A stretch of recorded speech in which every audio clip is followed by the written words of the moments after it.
there is nothing more annoying than when I am behind the camera and someone's like, you should be in front of it, not behind it. God forbid someone sees a talented baddie. God forbid, right? Our scarcity mentality rips us away from our creativity. And sometimes all that's really going on is that we're so fucking bored because we haven't been able to be in that playful state. I feel so confident behind the camera, and I feel like I have a story to tell behind the camera. Like, storytelling is how you get people to see you as a human being, not just as a business.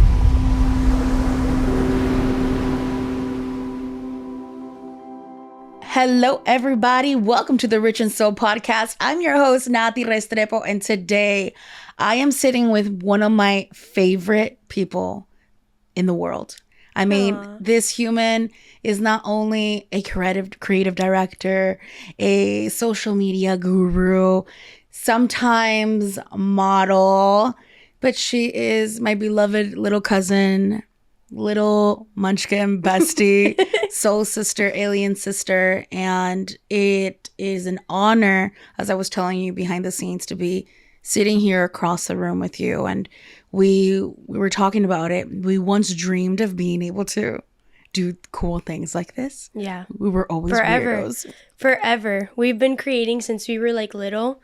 So it's really crazy to be able to be here today and have like these conversations, and also just like see us as grown-ups and like living out the things that we said when we were younger. It's so cool. And like, I'm thinking like before we started the podcast, I'm like, where did this even start? Oh my God. And I think about like, there's this one specific movie that we made when we were younger. Oh God. What was the name again? Was it? Irma? What is it? Irma. Not Irma. Was it Mardi Gras? Mardi Gras. Mardi Gras. Well, to be fair, listen, my sister was a really big part in the creation of that as well. I feel like you always saw me, like you always recognized my desire to want to create videos, and you guys really pushed me to just like step outside of my comfort zone and be myself. Yeah. And come up with the script. Like that was all you. You were right. Who was writing the script? I improvised. I think it was you and my sister who like fully wrote that whole script out and came up with the story, and then I like got into character. And we would reenact also. Do you remember we would reenact like Jackass and like Andy Milonakis? Yeah, skits. We would fully do full-blown skits, like OG photo booth days when like the Mac first came out. And then we would film those videos, and then I would get in my little corner and start editing them and show them to you guys like it was like my prized possession, and everybody was like, wait, you're kind of good at this. And that's what I noticed. I remember like playing around, we would go into character, and I don't know if you've seen like on TikTok now, there's like the going into character in TikTok where they're like, order pizza according to the character that you are, the filter that you're using. Oh my God, yeah, it's pretty much like that. Like the Snapchat filters, it is actually just like that. But on the Macintosh computer. Yeah, on the photo booth. And I would just edit them and put music, like, and then I remember one day you looked at me and you were really serious, you know what I mean? Like you were always just like, you always kept it real. And you're like, Vale, I need you to like really pursue this because you're like really good at it. And I was like, oh, stop, it's just a joke, whatever. And you were like, no, it's really good. So you were like the first person in my life to ever recognize the talent that I had for that. I mean, you're so talented. You're super talented. And even I remember when you were starting your career, when you were first kind of like launching out, I was like, I need to figure out a way to get you like the name or something. And we brought you in where I used to work. And my gosh, you know, and just seeing you evolve, and like even with the camera, like the photography, which is like a whole other element. For those of you guys who don't know, well, Vale, when you look her up on social media, and we'll get into all of this, you guys, this girl's so extremely talented. I mean, she's behind some of the hottest hotels, hottest restaurants in Miami, New York, LA. I mean, you're working with such incredible names. You're putting yourself in really big rooms with a lot of superstars, with a lot of people who are doing beautiful things in the world. Yeah.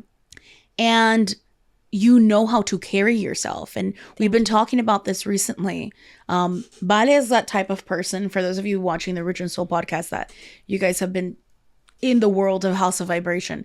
Vale is one of those people that I can literally go for hours and hours and hours. The other day we went to the museum, and even Johnny's like, wait, how long were you did you go to the club? Like, he's like, we don't stop. We can't even get out of the car. No, it's bad. We couldn't get out of the car. The coffee shop closed 3 times. And I looked at you. I'm like, we need to like go. You're like, we got off. The coffee shop was already closed. Because we couldn't get out of the car without talking. And the thing is that these conversations are so deep. Yeah. They're so beautiful. They are rich in your soul. And this is what the conversations are about in the Rich and Soul podcast. Yeah. Right? I really try to focus on making sure that we're bringing people in different areas and having them talk about things that fill their soul. Yes. And I think one of the things that fill us up the most is being from Miami. Oh, yeah, for sure. I mean, you taught me a lot. Like, a lot of what I know, and I feel like a lot of my personality, I can say, is very reflective of like you, obviously my family, my best friend. It's you guys per se. Yeah, I feel the same. We're talking about this too. Tomorrow, for those of you guys watching, tomorrow we're going into an eclipse. It's the 999 portal, as my teacher was saying. Yeah. And it's interesting because a lot of the things that we were looking at 9 years ago are coming up tomorrow. Yeah. Well, you're gonna watch this probably a week from now, but yeah.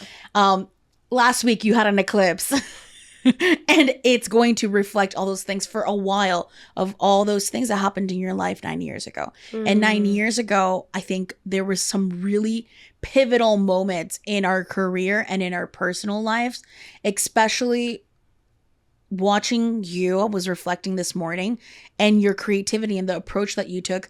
You started off again, like making kind of like these little funny videos, making skits, pretending to be Andy Menelonakis, pretending to... And this was when I was like 7, 8. So yeah, that was when I was really little. That's how it started. And we would also go into like character and dress up and all these things and kind of reflect on the occult. We were always attracted to the occult things too, which is interesting. But then I saw you go from like being like more into the branding part, then going into like photo, and then going slightly into like video. And then now you've kind of like made a name for yourself working with these restaurants and hotels. Talk to me about like that process that you took. Yeah. And the influence that you think Miami has had on you. Do you think that made a difference in your career? 100%. I think it's roughly like it's everything about my career. I think that when I first started, I took on an approach of like, I've always been interested in the arts, and I've always been fascinated by bridging business and art together, which is how I got into marketing. And it kind of just started there for me. I was like, okay, I could monetize off of this. Like I could make real money from doing photography. And then I did graphic design, but I always knew that that wasn't something that I wanted to do forever. It was just more like, I need to learn how to do this now to someday, when I want to do bigger things, be able to talk to creatives and really be able to understand each other, because it is a language. And I feel like a lot of the time I feel misunderstood when I would work with clients as a photographer. And it was because they just didn't understand my craft. They were like, oh, just do this, or just change the lighting, or just do whatever. And it's like, it doesn't work that way. Yeah. So I think one of the most important things to me is being able to have that connection to my creatives and be able to direct them so that we can actually like bring something to life fully. And that was always my dream, to be able to like master all of these crafts, or like at least learn about them, and then be in a position to direct, which is where I am at now. Yeah, I think it's cool because, you know, with the kind of role that you're kind of stepping into more, right? I think as a creative director, a lot of people don't understand how that role really requires for you to wear her earring. Just my fell. earring. I'm taking my earrings off. I can't, but keep going. It's like, why even avoid it? The Yeah. earring fell. But I think one of the things that people misunderstand about creative directors or even a project manager is, I think it's really interesting. I'll see like creative directors who are like, I want to be a creative director. Yeah. And I'm like, okay, why? And they're like, well, because I love like the aesthetic of things. And I'm like, Yeah. okay, well, that's not enough to make you a creative director. No. As a creative director, it requires for you to wear multiple roles Yup. and understand each specific role, from the photographer to the graphic designer to the talent to the videographer. And not only that, but understand their style, their unique approach, and being able to speak to them. And I think that's what makes you so good at your job, that you've worn all of these hats and you've sat down and you've kind of learned the hardest parts of it. I remember, again, like watching you when you stepped into this kind of corporate-y world. Yes. And I think you understood at that time, like, I need to know how to speak this language too, because these ideally are the people who are going to be my clients. Absolutely. This aesthetic is not for me. The same color palette, the same freaking like And I had to deal with that. And I feel like a lot of the time artists, like, they don't want to deal with that. And I completely understand that. But I do think it's an asset that I have that has been able to allow me to, I don't know, bring certain things to the corporate world where like maybe they don't understand something, but I know how to sell it to them because I've been able to have that dialogue with them in creativity. So it's like I had to endure a lot in the corporate world to be able to now work with it and try to make it step outside of its comfort zone, if that makes sense. Yep. But I think that was one of the most, that job, I talk about it all the time. I really do think it made a lot of who I am today, for sure. Yeah, I mean, I think every single person that we got an opportunity to work with in that space can say the same thing. It's it's a lot, it's yeah. another universe in there, and it same thing. It taught me so much. I think that little ecosystem too, it's very interesting because it represents a lot of the things that we take on being a creative, because I consider myself, in a sense, you always tell me you're always like, Nathy, no, you're actually very in tune with your graphics. And I get and I get it sometimes from people. They're like, oh, like, no, but you're really good at your graphic design and the aesthetic of this and the aesthetic of that. And although I don't feel like that's my main role, I do think that was something that being able to develop myself in that area helped me in my business, especially in the early stages. Being an entrepreneur, you have to wear all of these hats. That's why most entrepreneurs don't make it, because they are not willing to wear all of those hats. And it's not about wearing them all at the same time either, because if not, you half-ass things, which is like, I think what we struggle with. And we're going to pick your brain on this because we have a lot of business owners that are just starting. They probably have no more than 1 or 2 employees, and they really struggle with, okay, I need to be the social media person. I need to be everything. The everything. But in that space, going back to the space that we were in, I think that really trained us in a sense of being a creative in Miami. I want to ask you, why do you think Miami is at least the art scene and the creative scene in Miami, why it's so difficult for creatives to find other creatives that are open to networking and experiencing things together and like learning from each other? I'm trying to figure that out. I'm really trying to figure out why the creative scene in Miami, for example, when you go to places like New York and you go to places like LA, it feels like their creative communities are so much stronger, and a lot of people care a lot less about what others think about them. I feel like they just kind of do things and step outside their comfort zone. I think Miami has the grit and it has the culture and it has the art. But sometimes when it comes to creating the community, it almost feels like people, instead of viewing the bigger picture of working together and creating something bigger than themselves, it's almost like you're my competition and you're my competition and don't copy me and don't do this. And like, I understand the concept of competition because it's real and it exists. But I feel like when you live in that space, like, how are you going to make more money? How are you going to grow? How are you going to expand and take your ideas to other places if you're so caught up in what someone else is doing? Yeah. And I feel like my hypothesis is that I feel like that's what's going on with Miami. Everyone's just like worried about what someone else is doing instead of saying, hey, let's work together. Yeah. And we were talking, as you're speaking this, it's reminded me of like a conversation that we had maybe like 6 months ago where, you know, I was like, Vale, like, it's time to like scale. It's time to like really put yourself in a position where people can have more access to you because the demand is there. You have so many people. When you look at your comments, people are like, but like, hey, can I please get more access to you? Yeah. And that's the beauty of social media, that you're getting more access to people and people aren't taking advantage, right? Like, especially when, let me tell you something, if there's someone that you like online that doesn't have a offer, that's your opportunity. Like, get them right when I had one of my coaches, I remember, this woman is an encyclopedia of information, and I had been listening to her content or reading her material on Substack for forever. And I remember maybe like a few years ago, I was like, I want to learn more from this person. And at the time, she didn't have a channel per se, like that she can like monetize on. And I came at the perfect time because I was like, I will pay you for the information that you have. Yeah. And it was so perfect.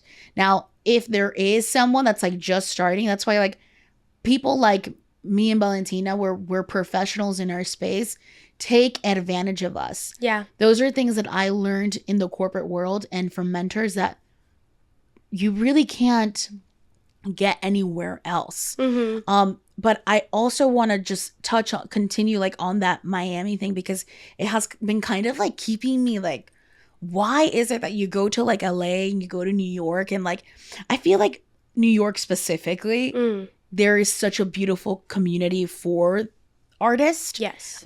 Versus in Miami, it's like, I've been trying to get more artists on this podcast in Miami, obviously, because we film out of Miami. And it has been so hard. It's like, they don't reach out.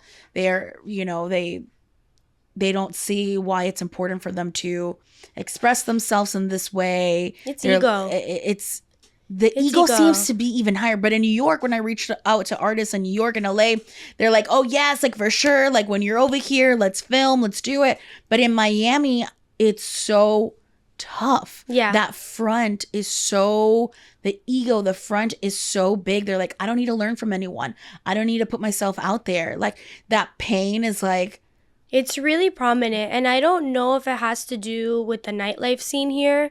I don't know if it's because Miami, when you think of Miami, I'm glad that Art Basel is a thing, and I'm actually really excited for it and all of the things that we're going to be able to do. Yeah. I love that component of Miami, and like, don't get me wrong, I love the nightlife scene. I've worked with the nightlife scene with marketing, and I love the restaurant scene.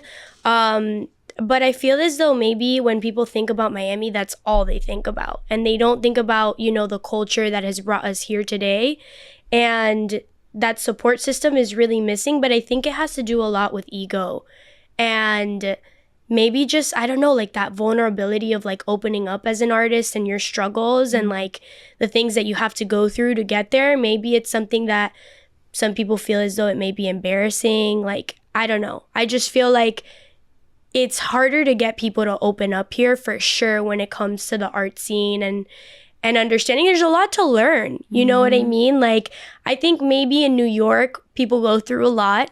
It's not an easy place to make it in, and maybe they get humbled. You know what I mean? Yeah, I think New York probably just humbles you real quick. New York humbles you real quick. And I say that also because like my best friend lives there, Almendra, and I've seen how it has made her grow so much in her career, to be able to hear, critiques from other art collectors, and to just be able to break down and ask herself, like, what am I doing? Like, let me be better. And I feel like maybe in Miami, we don't have enough of that, like not enough people are willing to open up conversation and actually listen and learn.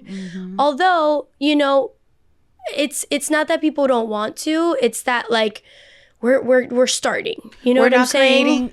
We don't have enough safe containers for people to be able to be vulnerable and ask for help, learn from others. Like, so I think that's where we need to start, is creating more of these safe containers, because, these curators, can be business owners, can be entrepreneurs, could be painters, could be, social media people, photographers, videographers, right? It's like we're all in a sense so in tune. And money is, every time I'm walking clients through that money, that scarcity mentality, the number one thing that I focus on is walking them through receiving.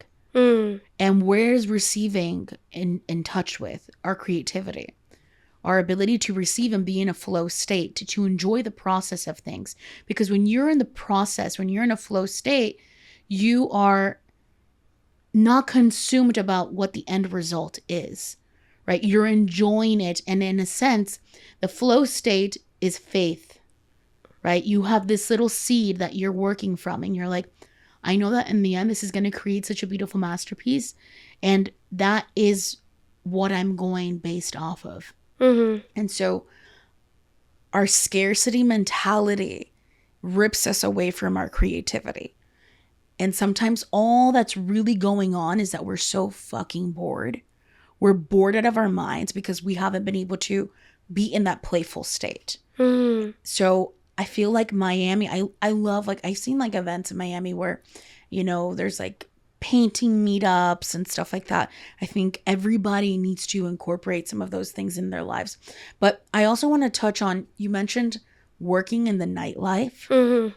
That was something that I didn't even like remember. And it's so true. Yeah. And even, we have a side agency per se, right? Where we have these photographers and videographers that are exposed to festivals, right? Yes. I sometimes go to festivals with the team, and not to say that I'm into like EDM or these kind of things that I think we've kind of grown past. Yeah. But sometimes it's a free ticket and I'm like, okay, maybe I'll go. It's music, yeah. It's music. And every time I go, I'm like, I don't know. There was like one great thing that happened, but it's always really fucking scary. It depends on who you're with. Like when me and you go to these places together, it's definitely different. Crack up.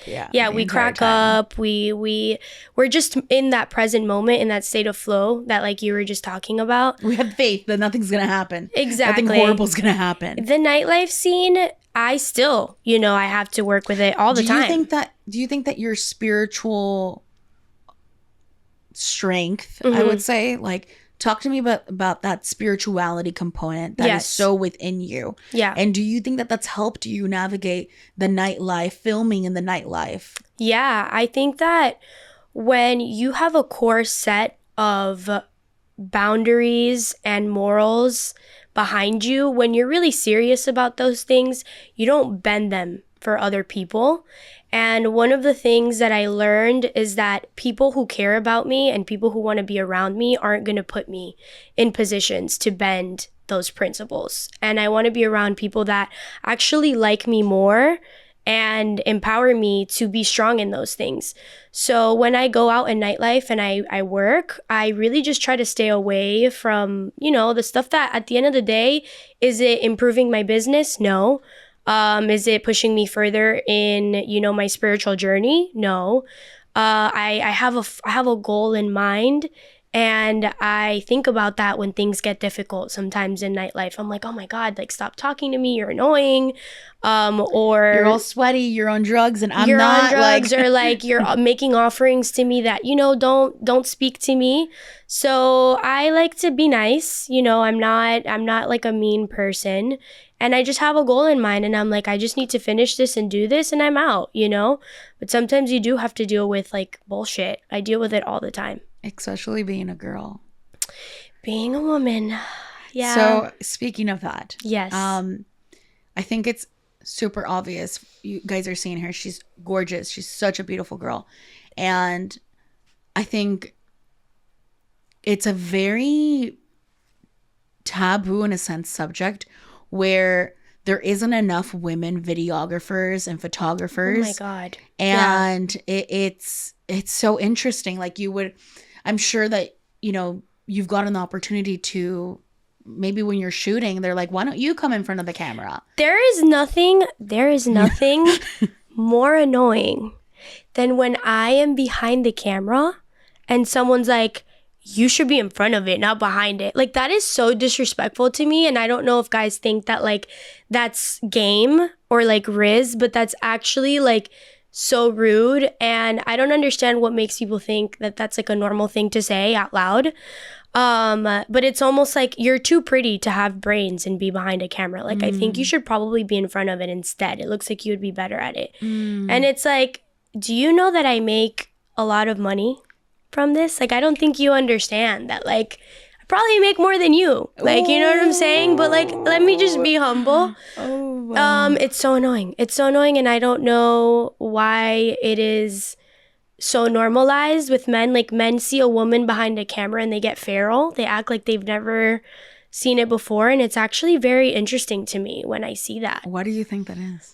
I think that it's that conversation of like, you should be in front of it. Like, you're almost too good looking to be behind it. And it's like, don't you understand that like me being behind it, it's like it's a lot more behind. No judging to whoever's in front of the camera. Yeah, like the model. I love models. Yeah. I work with them all the time. I think it's really hard actually to be a model. Yeah. Which is also why I don't do it. And I know that like that's an art form in and of itself. Yes. But I'm also just like, do you not understand that I'm behind this because I have a vision in mind, because I'm doing something that it's not based around my looks. It's based on like my client's business. It's based on so much more. And it's almost like, it's just like such a small-minded conversation. I automatically know when someone does something like that. I'm like, conversation over. Like, we don't have anything to talk about, you know? Mm-hmm.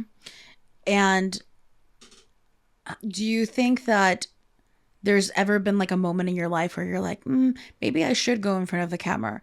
Or what do you think has kept you being the kind of behind the scenes kind of person? Well, it's really the state of flow that I feel when I'm behind the camera. I've never felt so confident.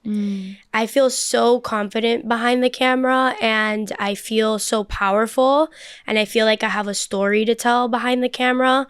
I've seen the effects that it's had on my clients, on the people that I work with. I see how it brings people together, and it feels so sacred and special to me that like, I know that that's my calling.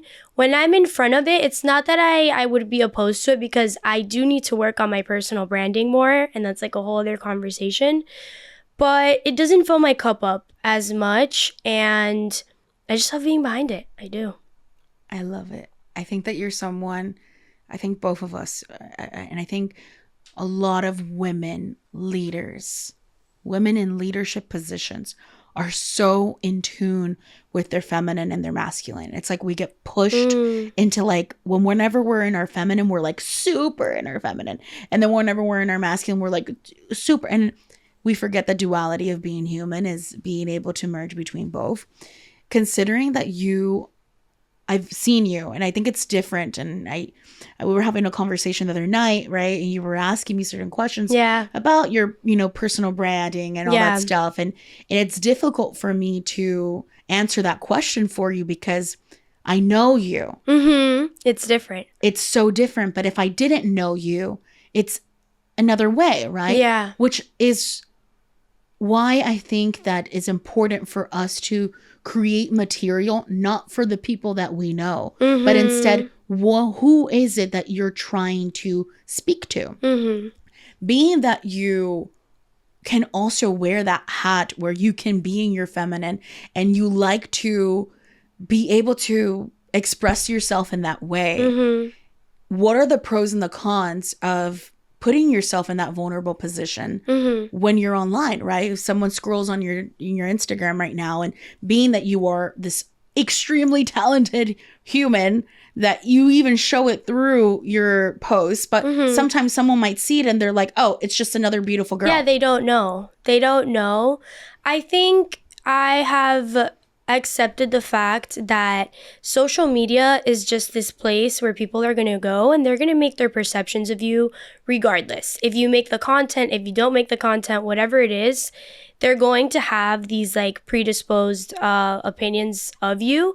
And I think the way that I've been able to navigate that is like, I know that we're not in the same frequency if you make assumptions about me based on what I look like. So if you see me and you're just like, oh, she's just a girl who's like dumb and she's just a blonde or whatever it is, she doesn't do anything.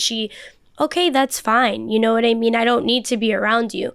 For the people that inquire more, who know that there's like something more, who are curious, those are the kinds of people that I like to keep around. And I'm like, okay, like you're a genuine person. I just feel like as a woman, it's incredibly hard to just put up with like these beauty standards and like be this beautiful person, but also this really hardworking woman that's like independent and takes care of herself at the same time. And then now I need to market myself and now I need to do this. And it's like, I'm running a business, you know, and there's so many things going on, but, the good thing is surrounding yourself by a team of people that are able to help you with that. Like, that's what I do. Reflect, yeah. Right. Like, I do that for a living, right? Like, I handle someone's branding. I'm like, okay, you can do the photos, you can do the video, I'll handle the creative direction. And in a really funny way, that's life. Yeah. You know, like, you creative direct your life. You know, you have people that are good at something that manage something for you and just kind of like, it's a work in progress, making that personal brand come together. And it's almost like understanding when you need to rebrand also. Oh man, that's deep. That's a spiritual part, right? Spirituality is a creative act, right? It's not about going and finding something. You're not in a constant state of trying to find yourself. Instead, you use what is happening right now and you create from it. And you start creating and embodying that highest version that you see. It's not like I'm trying to find myself. No. What is happening right now in front of you? What do you hate about it? What is the feedback that you're getting? And what makes you feel icky? What do you want to change? Okay, so now let's rebrand. It's almost like a rebirthing experience. It's a creation. The act of receiving is creating. A lot of people, someone one time said to me, they're like, when you are going to give birth, you're not really giving birth, you're creating birth, right? You're receiving. You are receiving something. And all of this, the money conversation, the flow state, money flows through creation. And so that rebranding experience, it can be really, it could be a thin line too, because a lot of people might look at a rebrand like, I need to let go of everything that I was and I'm new. Like that person. That's why it's overwhelming. That's when it's overwhelming. And that's when it can rip you away. Like I saw recently a post where, what's this guy's name that used to date Kim Kardashian that had all the tattoos? Pete Davidson? Yes. Yeah. So I saw an article where he was lasering off all of his tattoos.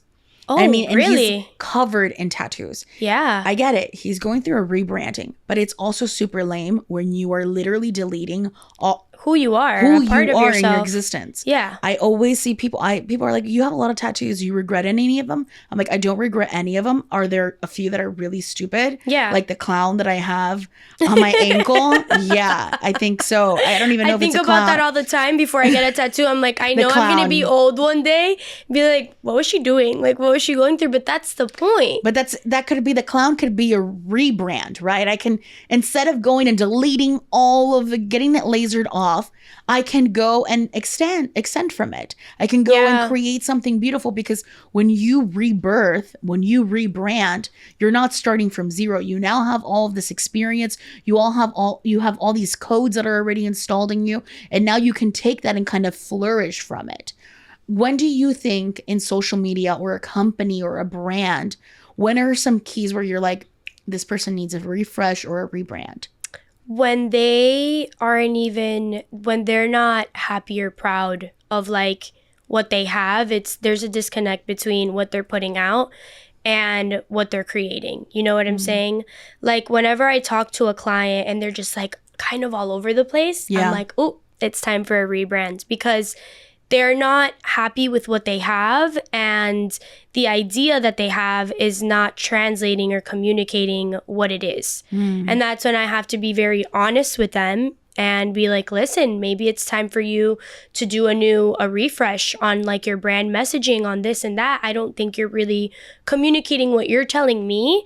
I don't see it. So I have to be very honest, and I have to tell them, but like you said, you know, all those codes, all that experience, like I need that information to really make it come to life. Like all the mistakes you made, I want to know about what you went through. I want to know about what was going through your mind when you wanted to start this journey, when you wanted to stop it, you know, like all of these things I like getting, and I tell these to like the people I train all the time.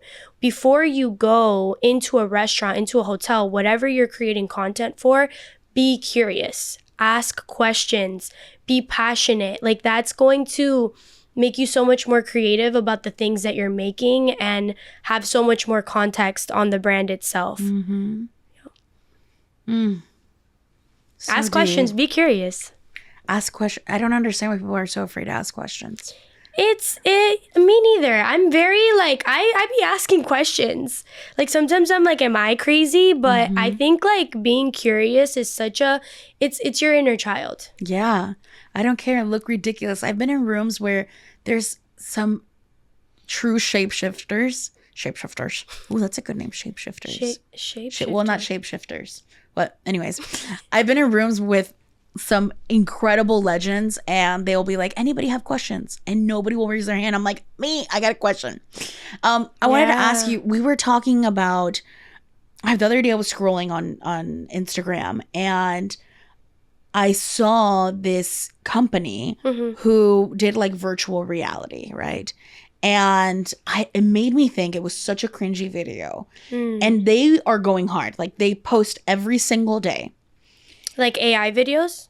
Not even AI videos. It's more like the behind the scenes of like their virtual reality goggles, and they like kind of like show the rides and like their presentations, but it's like the man presenting it. And it made me think, is everyone supposed to be on social media? I think there's I'm very honest with my clients sometimes, and they're like, we should be on TikTok. I'm like, no, you shouldn't. Like, no. Like, because, like, for example, it's just not the same thing. Like, if you wanted to do, I don't know, a restaurant versus, like, a lawyer, and then it's like, you can't, not all branding is the same. Not all content is the same. I think forced content is worse than anything. I think you need to be very intentional about what you're putting out, because it's almost like you might deter the right people if you do content a certain way. Who do you think shouldn't be on social media? Who shouldn't be on? I think everybody should have a social media page for just like to show somebody and be like, here's my portfolio. Here's what you need to see about me. Like a little bit more about my business. I guess I wouldn't even... I do think everybody needs to be on social media. Because it's like an expression per se. Like it's your online persona. It's your portfolio. Not everybody needs to be viral, okay? Like a lot of clients will come to me with like the obsession of going viral, and I get it, okay? I've made a lot of people go viral before, and like it's something that everybody wants, but it's not necessary. It's not something that's going to scale your business every time. You know what I mean? Like, so whenever I start with a client, I like to ask them like, what does virality mean to you? And we start there. It's like, oh, well, 1 million views. I want 1 million views next month. And I'm like, why? And like we go deep, you know what I'm saying? Like, what is it that, oh, because I saw so-and-so got 1 million views. Oh, now it's because your competition did that. Did you see them scale their business because of it? Like, did they generate more sales?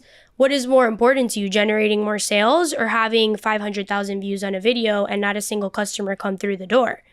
So I like to ask my clients what virality means to them. And not everybody needs to go viral. Sometimes you just need to reach the right people. And let's say like you close that one right person. Like, isn't that what it's about? Like, why do you want everyone watching you when they're just watching, you know? Yeah. So it's making me think, you know, with I have clients too, they're like, I want to go viral.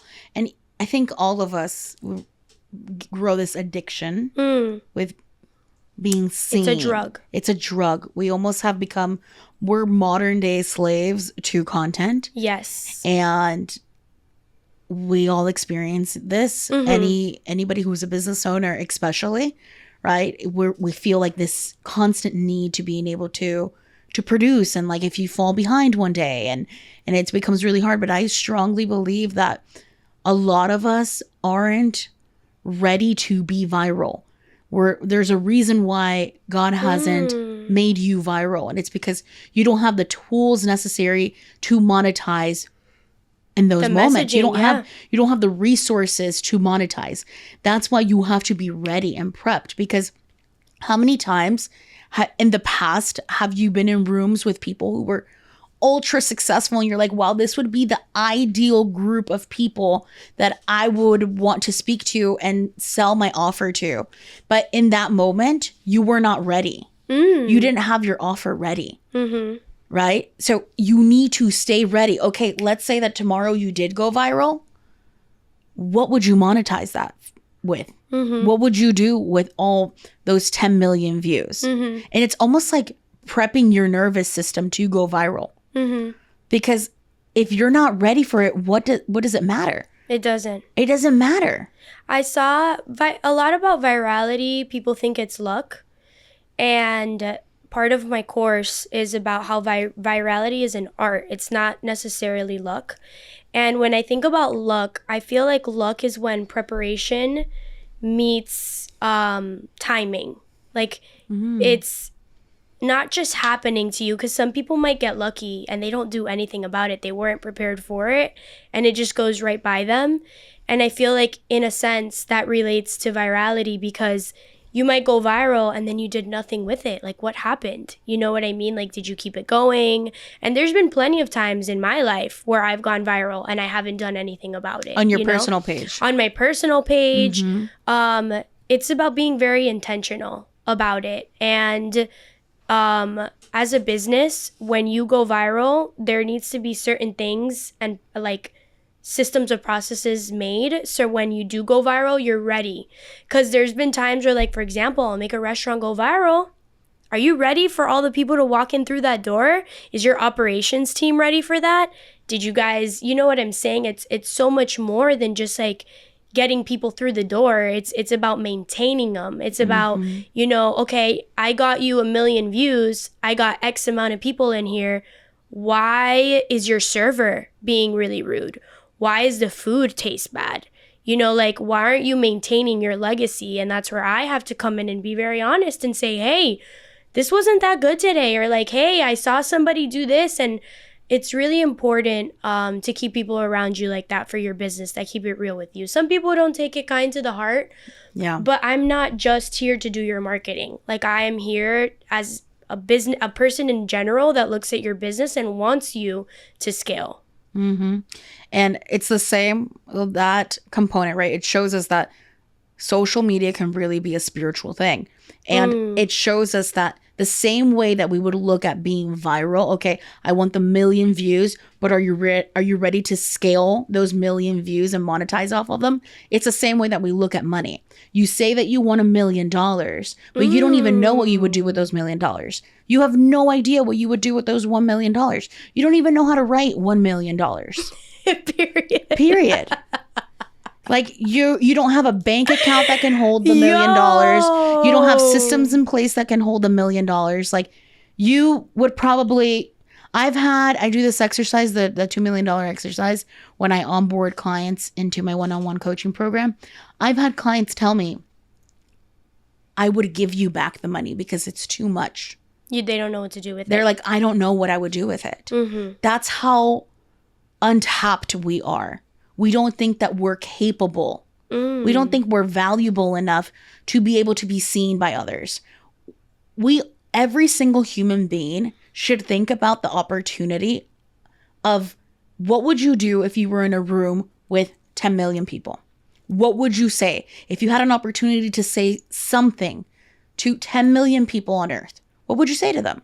And it's also asking yourself that question is what brings you closer to that idea, because you're manifesting it. It's already happening in another timeline. It is. It's another reality. And that's what quantum leaping really is. I've had moments like that where I act out things in front of the mirror. I'm like talking to specific people and clients and stuff. Call me crazy, but like then next thing you know, I'm faced with that problem and I was like, I was ready. Yeah. It's crazy.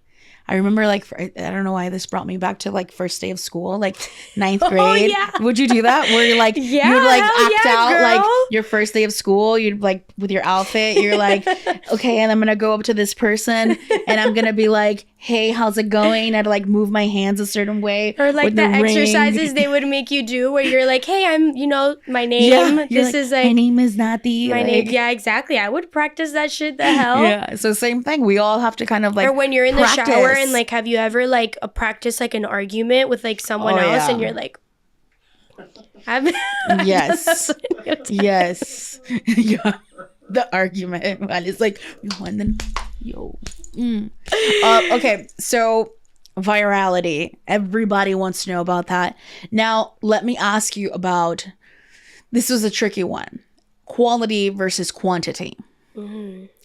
Right? We are working with two different platforms. And this is kind of like what I've been able to study, right? From what I've been able to pick up on. Which is, we have something like YouTube, which is quality, right? That's what typically works good on that platform. The long form content, the high quality, like what you guys are watching here. This is quality. The behind the scenes of this is that there's 3 cameras, there's mics, there's production, there's a whole behind the scenes, and not every single person has access to this, right? But this is quality. It's an investment, and people from this podcast, we've been able to connect with high quality people per se. We're all quality people, but you know what I mean. Yes. Is it a slower process? Yes. But will it last longer? Yes. This podcast, people will be watching this 5-10 years from now versus TikTok, right? Something like TikTok where you need to post 5 times a day. I'm literally going on, I just started getting traction on TikTok and I'm literally being like, I'm posting this for the 4th time today because TikTok says that I need to post 5 to 10 times a day. Yes. Yeah. TikTok is a complete, I would say TikTok and Instagram. Instagram and TikTok are completely different from each other when it comes to the algorithm, and YouTube. Like every single one of these platforms have a different algorithm, and the conversation of like quality versus quantity. I am the type of person that obviously I come from like that artist background where like I'm always going to say quality. That's just where my heart is. That's just what I try to push. Even if I am doing quantity, I pride myself in the quality of those. So I've been able to scale that and learn that through years of working and practicing of like my quick things are like still up to par with one another. And when I find myself lowering that quality, I'm like, what am I doing this for? And that's where that intention question comes in, right? TikTok is posting. It doesn't matter the quality on TikTok. Instagram, however, I've noticed it's about the quality of it. 1000%. It's a very aesthetic, a very visual place. TikTok is a place where you want to crack up. You don't want to be sold anything, okay? And you just want to like just laugh and turn your brain off. Instagram, to a certain degree, I would say that, but it's a little bit more aesthetic. It's a lot more produced. I don't know if you guys like see how everybody cracks up and they're like, why is posting on Instagram so embarrassing? Yeah. Because it is like a literal highlight reel. Mm-hmm. It's like everything is super aesthetic. So I would say quality on Instagram. Where would you put someone's priority? Like, where should someone, like, if someone's saying, hey, I think that I can only focus on one platform, what would you say? Right now, majority of my clients are on Instagram, because I do work in the hospitality space, and that is all aesthetics and that is all visuals. If I were talking to somebody that does like personal branding, like it's their influence, them as a person, I would say both, but TikTok is a place where you could be vulnerable. It's a place where you could be yourself, where you could start conversations. Instagram is a place where you get people to take you serious. It's like, I'm serious. I'm a professional. One thing that I've noticed on TikTok, I see a lot of people to try to transition from going viral and having a really nice audience on TikTok and then going into Instagram. One thing that I see, the struggle that they have is that quality, but also on TikTok, it's really hard to actually understand who that person is, especially for for my coaches and people who are selling offers. Like, you can't you see, Instagram is a bucket of leads. I have a high ticket closer, and I have high ticket closers that reach out to me all the time, and they're like, hey, do you have a list of leads that you can call? And I'm like, yes, but we have Instagram. That's every single person that follows you on Instagram should receive a message. Yes. Like, hey, who are you? And if you can't do it yourself, pay someone. Pay to your do little it for brother. you. Pay your little sister. Yeah. Give somebody the opportunity to a lot of people are willing to learn. learn too. Like, there's like interns and everything. Use AI. Use ManyChat. Like, it's so worth it. Create a freaking post. Do a call to action and send out some messages through AI. If you are booming that much where you can't send a message to every single person who interacts with you, I do this thing where once a month I will go on my Instagram, me personally.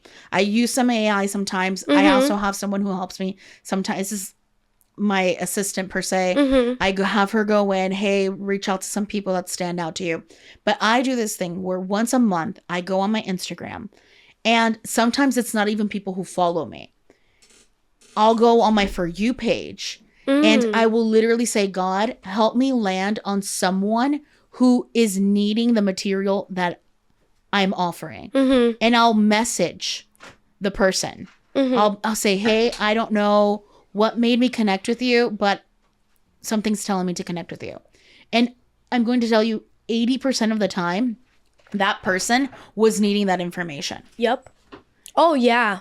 I feel like that when I create content, like, for example, when I've made videos on TikTok, like talking about like things that matter to me, before I do it, I'm like, I really want to share this message. And when I put the video out, I'm like, I hope this like this video was really to like help someone, and I hope it lands. And then as a consequence, people are like, thank you. I needed to see this. Like, thank God I saw this right now. Or like, you just made me like stop talking to that man, girl. Like, thank you. And I'm like, stuff like that. Or on Instagram, I get most of my business on Instagram. I'll create a post. You get most of your business on Instagram? Yes. Really? Because I have my highlights and I put all of my work on my highlights. Like, if you're somebody like me that takes like personal branding, you get overwhelmed with it. Highlights is probably one of the easiest things you can do. And like, I highlight all of my work in there. And if you want to know about it, you can just click on it and see all the reels that I've done that have gone viral, all of my director's work, all of that stuff. So I get majority of people see my work through Instagram. And when I've made like a video saying, hey, I'm looking for people that are like aligned and want to learn more about this and all this stuff, it's like, it comes. It's like whatever you attract on social media is what you're going to get.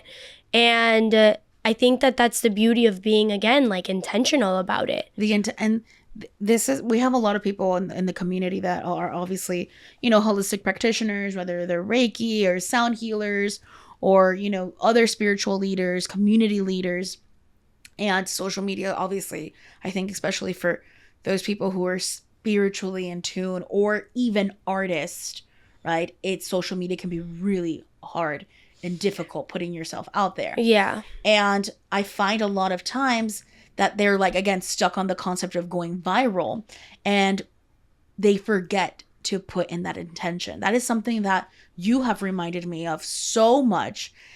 And Johnny too, always. It's like, it's interesting because, and I'm sure you feel that too. About myself. About your own content. Imagine I'm a professional in my line of work, and it's hard for me to do personal branding on myself, which is, again, why it's important to have other people around you that hold you accountable. That hold you accountable, that will tell you, like, listen, just do this. It's not like, come on, let's just do it. You know what I mean? Like, I am that for my clients. I'll tell them, like, what is it that's blocking you? What is it that's like stopping you? Oh, it's someone else's opinion.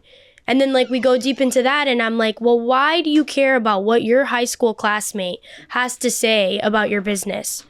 Why? And then it's just like, you know, it's a conversation that gets deep. Whenever I do client work that has to do with personal branding, I do charge more because it's literally a therapy session. Yes. And I say this every time, and I'm happy to do it. It makes me really happy to help somebody in that way, but it's a lot. Personal branding is very deep. It's a spiritual experience. Personal branding is such a spiritual experience. It really is. Which is why we use the business as a healing modality, because it's not like, oh, it's not just about the money. It's no, the fact that you're willing to put yourself out there. I was on a call stepping outside your comfort zone. I was on a call last night with a client, and one of the biggest things that I've been working with her on is literally her just going to a dance class, like just putting herself out there. And she's like, but I'm good at home. Like, I'm good. No, it's like, putting yourself into really uncomfortable places. Hell yeah. Humanity can show you so much. I tell my partner this so much. I'm like, I want to go out, not necessarily because when I'm out, I'm like having the time of my life. The majority of the time when I go out, I'm like, I want to go home.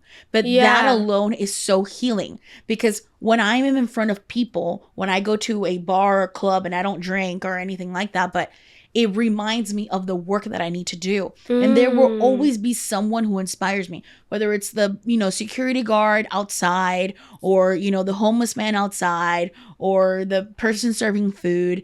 You need to be in front of people. Your work isn't going to always be online. And I think that this is a part too, especially in the spiritual and the healing journey part, where people are like, I need to show my entire healing journey online. And I'm like, there's some things that you can keep to yourself. 100%. 100%. It's about asking yourself, what part of my healing journey can I use to help other people?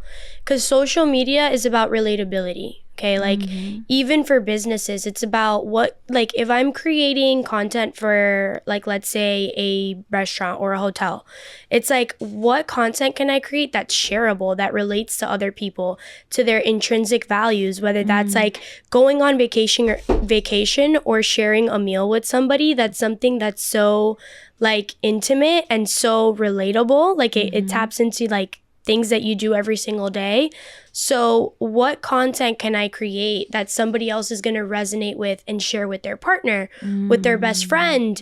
I think the beauty about social media is the relatability. And if you can't show that, that's when you should ask yourself, should I be on social media? Maybe not. What's a common mistake? Like, what's the most common mistake that you find on people's social channels? Like, what's the first thing you look for? What's the first thing I look for when I go on a channel? Well, what's your brand story? What's the story? Is there like a constant theme or messaging? If I don't see a story, I get excited because I'm like, we're going to tell a story. We're going to create that. And then that's when I ask those questions of like, how did you start? This and that. How can we get you? Because social media is also storytelling. It is. Like, storytelling is how you get people to see you as a human being, not just as a business. It's like, I'm going to this place because there's a story behind it, and I want to be a part of that story, not just like, oh, this is cool and it tastes good. It's more than that. something that I think a lot of people forget too is that when you're following someone online, and especially for leaders or someone that you're inspired by, you want to create something that builds magnetism, right? Like something that's an unforgettable experience. And it's because that person sees a piece of themselves in you. You have Yes. something that they don't have. And we all have something. I have something that you don't have, and you have something that I don't have. Yeah. That's what makes us human. Yes. God sent us specifically, each one of us, on a specific mission here. And we each have a method that has gotten us this far. And that is the same thing that you need to bring throughout your social media. Yeah. The intention, the wittiness, the bad, the good days. But remember that you are magnetic the entire time.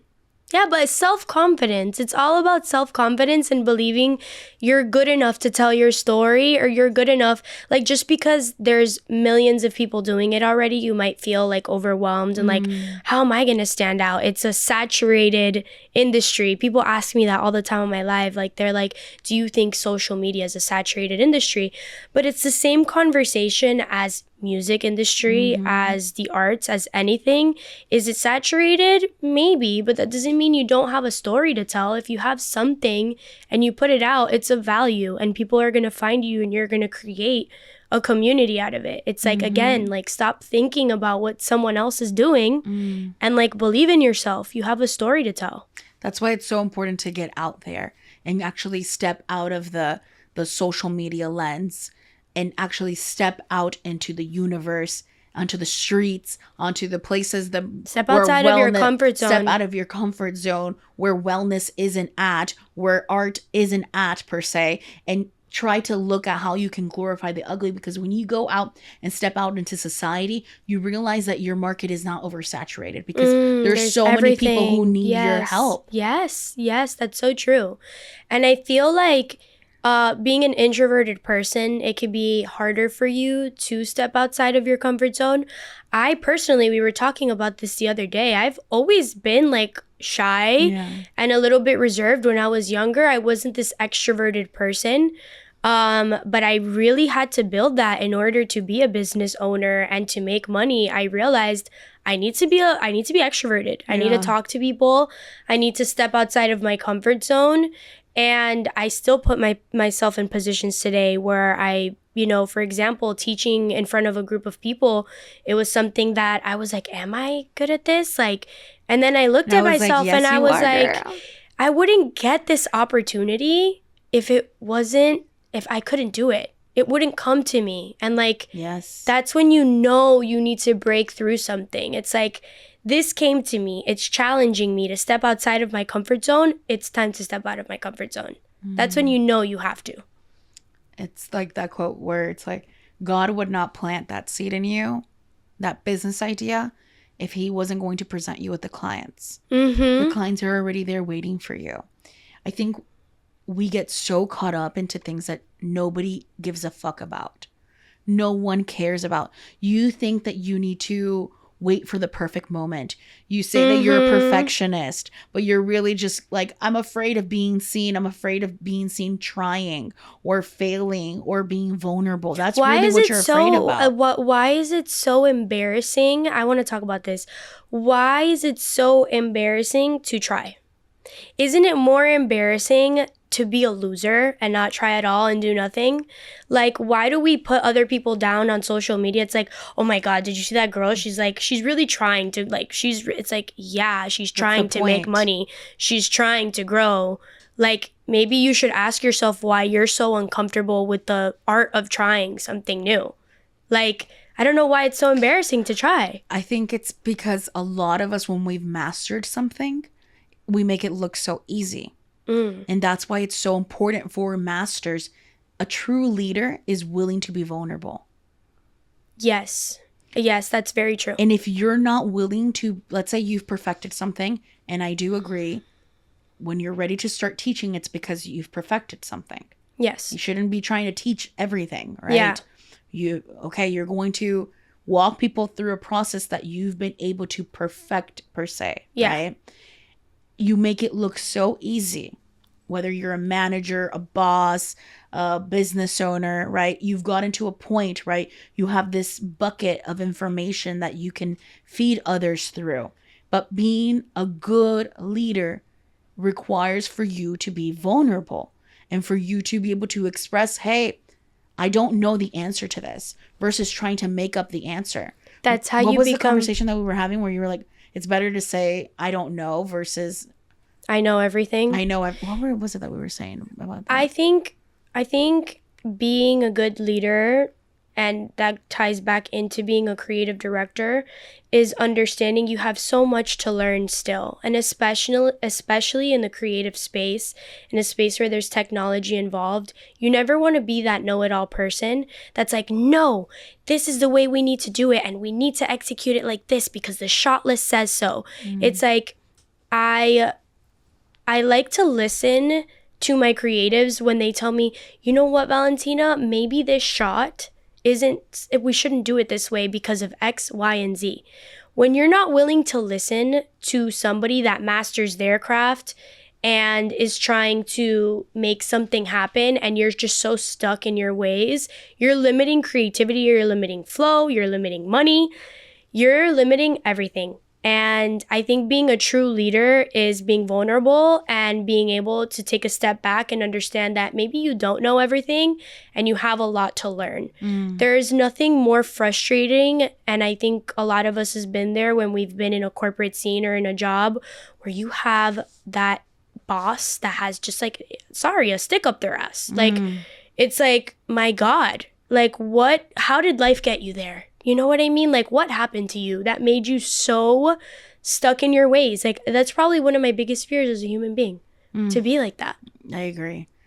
But that's lack of creativity. That's a lack of creativity in your life. Well, if you think about it, right, our crown is where we receive information, right? That's why a lot of business owners, we become so hard-headed because you have to step up, right? And you no longer have the advantages of having a boss or a manager tell you what to do. A lot of times people will tell me, not like, I can't afford a coach and I can't afford to invest in a mentor or to go to a retreat. Where do you think that I could get mentorship? How do you recommend that I step into the next level? I always say, go work for a company that you like. Yeah. Go work for a company that you like and trust your manager. When I used to hire people, one of the first things I used to say to them, I would get really deep with them. My interviews were, drop in the comments if you ever got interviewed by me. People used to walk out and be like, that was crazy. An experience. That was an experience. Even if I didn't hire them, I gave them my all. And I made sure that it was an activation session for the both of us. And after we would have that activation interview, right?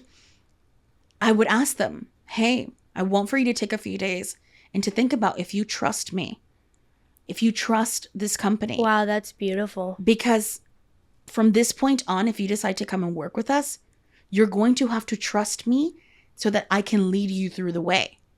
And if you don't like me, and if you don't trust me, and what you can do is look up my social media, ask me about my parents, ask me about my family, and I will tell them, do you have any questions for me? That's Ask me beautiful. anything. That's so beautiful. And if you don't trust me, it's not going to work out. It's not.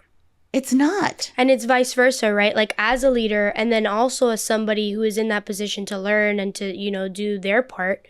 It's about, I've worked with so many types of creatives. I've worked with the creatives that are more open, and then I've also worked with the types of creatives that are hard-headed, and they don't want to listen to me, and they don't want to hear, what, and then I'm just like, I always crack up because, having it under my belt that I was a photographer, a lot of the time what I see, it's like, oh no, we can't do this. And I'm like, why?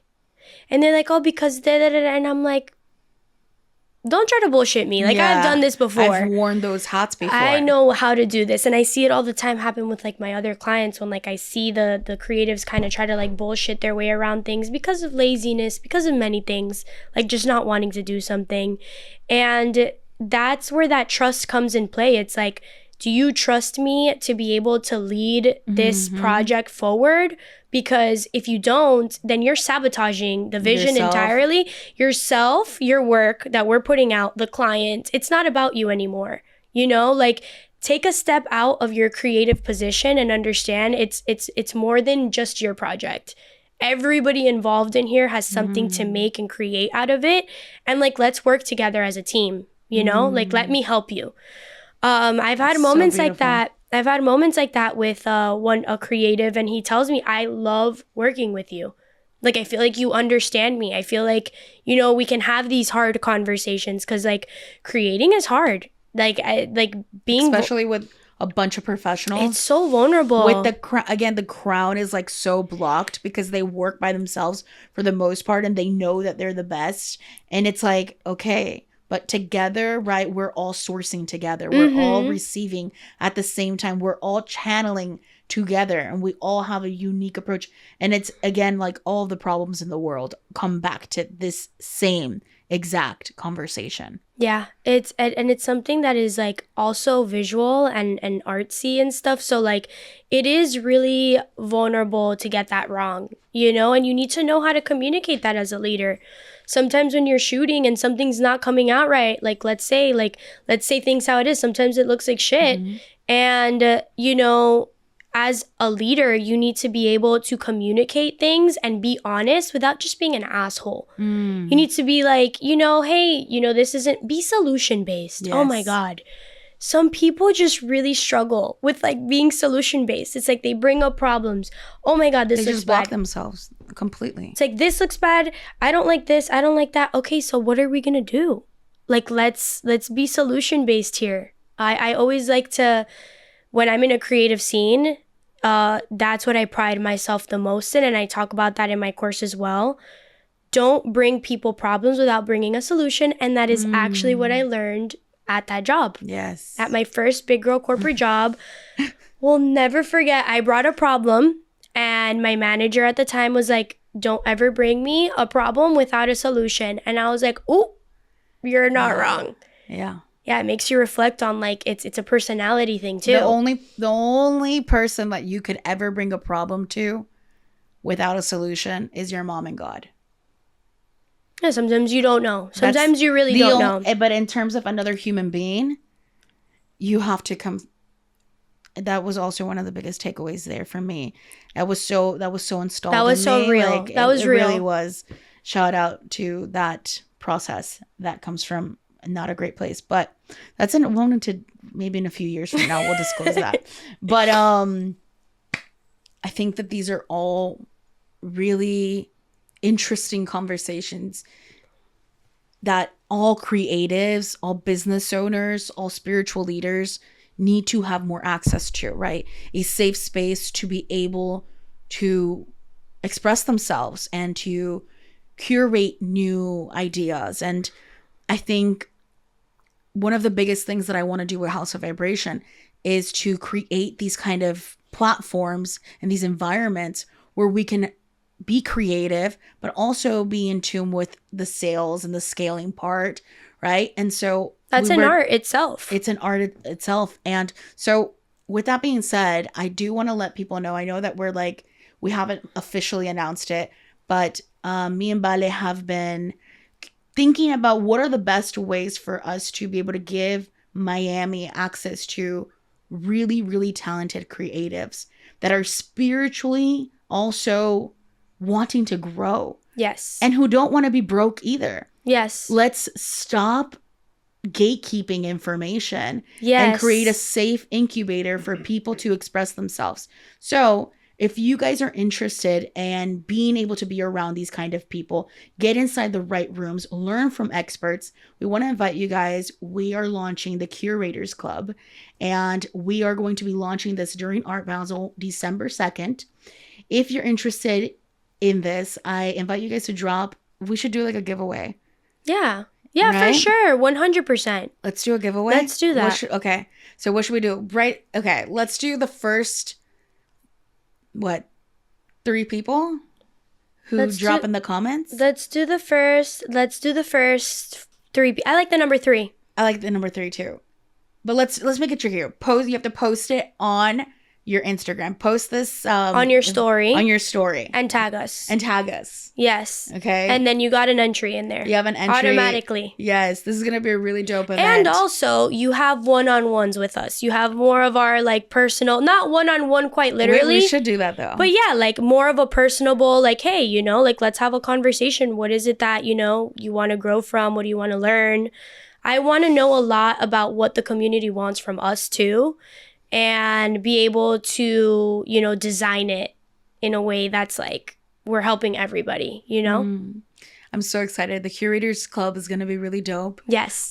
We have a lineup of some really incredible artists that are going to be on this panel. Myself, Vale, and we're going to curate this incredible incubator of leaders who want to tap into that frequency. Honestly, just enough of the whole Miami, like, ego kind of, like, competition. I'm over it. I really want to create, I want Miami to be a place where people think about and they take it seriously as creatives. I don't want it to be a place that's just about nightlife and about coming and getting fucked up. I want it to be a place that people look at us and respect us as creatives, just like in New York, just like in LA. And the first step to that is taking ourselves seriously and to drop just like the bullshit of competing with each other and gatekeeping creatives from each other and just worrying about what someone else is doing. It's about sharing information. People ask me all the time, oh, you're not scared to teach because they'll steal. I'm not, because we all have a gift to share. Yes. Like what I do, listen, I can teach you how to do it, but are you going to be exactly like me? No, that's not the point of me teaching anything. It's you getting inspired and you using those tools and creating something out of it for yourself. So that's the point of this community. It's getting inspired. It's just putting yourself out there and meeting people that are like that type of frequency. That's what I want. Yes. I really want to create that so we could just fucking vibe. You know what I mean? Like, well, the reason why we started this is because we want to go to an event like this. Literally. And it doesn't exist. That I want that more than anything. So we're going to do it and it's going to be really cool. Yes. And I'm very excited. So yeah, so mark your calendar, December 2nd during Art Basel. It's the second day of Art Basel. And we're going to keep you all in tuned. Okay, last question. Yes. I ask this question to every single person who comes on the podcast. What makes your soul rich? Wow, what makes my soul rich? What makes my soul rich, I think I'm going to have to be corny and say it's love. I think love is the most important currency to have and I say love because love goes into different things. I think love goes into just having a good support system around you makes you rich in life. Having being open to love and to receiving love and giving love makes you rich in life, because I feel like life beats your ass sometimes and you get cold. And love makes the world go round. It's what allows you to listen, to share, to create, and love makes my soul rich. Hey, I love that. Snaps to that. Okay, so there's so many ways that people can obviously work with you, and yes, there's so much knowledge and wisdom that you just ooze. And I would love to give those people who are watching the opportunity to connect with you. Where can people find you? So people can find me on Instagram and TikTok. My name is Valentina Pavolini again. My Instagram handle is OG Valentina Pavel. I am a baddie on my platforms, but I just want to say one thing. Some very exciting things are in the works. I will be launching my production company. It's called Pavel Productions. And this is pretty much a place where I want to produce and tell stories and create content. And it's already happening. It's already a part of my world every single day. I thank God every day that I've been able to be this successful through word of mouth. But it really is time to branch out and to launch this. So you guys will be seeing a lot of that very, very soon. And yeah, God forbid someone sees a talented baddie. God forbid, right? God forbid. Like I can do it both. Jesus Christ. I don't understand. Duality exists, guys. I promise. The human experience is so much fun. Bueno, mi Vale, I had so much fun, obviously, Me chatting too. you. This was amazing. Yeah, we need to do it again. We will do it again, and we literally can't stop. Yeah, if it's you guys want to amazing. hear more about our conversations, we invite you guys to follow us because we have an Instagram that we just started, the Curators Club. Yes. Where you guys can listen to us and follow us, and literally we can't stop talking. Like we need to end it. You know what? The next podcast that we do, we should bring our moms. Oh my god. Which that's a By the way, we've broken a lot of generational curses because can we talk about that like next time? Generational. Yeah. It's a good one. I was trying to bridge it in, but next time. Just to give you guys a glimpse of what it was like. My birthday was last weekend. I had a small gathering. Me and all my friends were drinking elixirs. We're sober, having so much fun, playing with our parachute. Our parents are literally breaking chairs, like getting lit. I mean, getting lit. We love them though. They are the most magnetic, shining, beautiful human beings. But we have done some serious work, and I'm just proud of us. I'm so proud of us, and I thank them every day for having us meet. It's the most beautiful gift that we could have gotten. Seriously. I love you. I love you. Thank you. We love you guys. Bye, guys. Bye. Thank you.